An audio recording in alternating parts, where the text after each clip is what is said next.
নাহমাদুহু ওয়া নুসাল্লি আলা রাসূলিহিল কারীম আম্মা বা'দ। আমরা যে দুনিয়ার পিছনে পড়ে আমাদের কতখানি ক্ষতি হইতেছে সেটা কিন্তু আমরা বুঝতে পারতেছি না।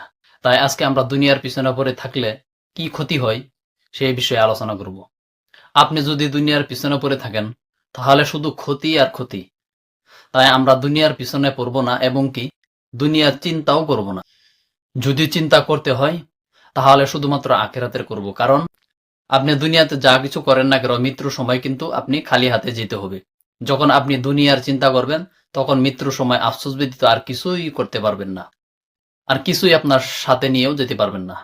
তখন আপনি হাজার চেষ্টা করলেও আর সেই সময়টুকু ফিরে পাবেন না। আর সেই আফসোসটা শুধুমাত্র দুনিয়াতে নয়, মৃত্যুর পরেও আপনি আফসোস করতে হবে, কিন্তু আর কোনো কাজে আসবে না। কারণ আল্লাহ রাব্বুল আলামিন কোরআন কারীমের মধ্যে বলেছেন, কোরআনুল কারীমের 102 নং সূরা তাকাসুরের মধ্যে বলেছেন, আলহাকুমুত তাকাসুর হাত্তা যুরতুমুল মাকাবির। অর্থাৎ তোমরা দুনিয়ার মায়ায় পড়ে আখিরাতের সকল কিছু নিয়ামত ভুলে গেছো, কিন্তু তোমরা তখনই আফসোস করবে যখন তোমরা চলে যাবে কবর জগতে। কিন্তু তখন যতই আফসোস করো না কেন কোনো কাজে আসবে না।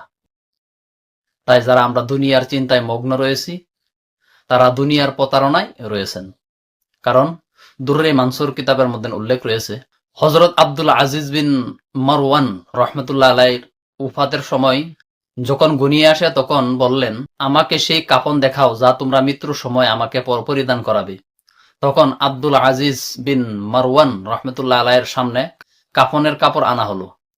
তখন তা দেখে বলতে লাগলো, আমার এত সম্পদ থাকা সত্ত্বেও কেবলমাত্র আমার সাথে কাফনের কাপড়টাই সঙ্গে যাবে।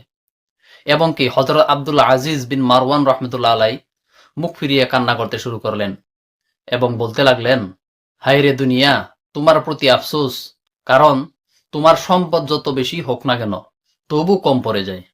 আমরা তোমার পক্ষ থেকে প্রতারণায় রয়েছি, আর সেই প্রতারণায় আমরা শয়তানের ফাঁদে পড়ে করতেছি, অথচ আমরা সেটা বুঝতেও পারতেছি না।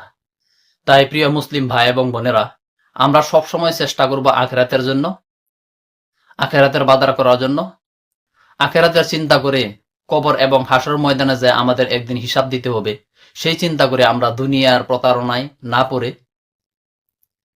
আখিরাতের কামিয়াবি কিভাবে হাসিল করা যায় তার চেষ্টা করব, যাতে আল্লাহ রাব্বুল আলামিন আমাদের সবাইকে আখিরাতের সম্বল তৈরি করার জন্য তৌফিক দান করেন। আর এই ভিডিওটা থেকে যদি উপকার হয় বলে মনে হয় অন্যজনকে দেখার সুযোগ করে দেবেন, যাতে সেও আমল করতে পারে এবং আখিরাতের বাজার হাসিল করতে পারে।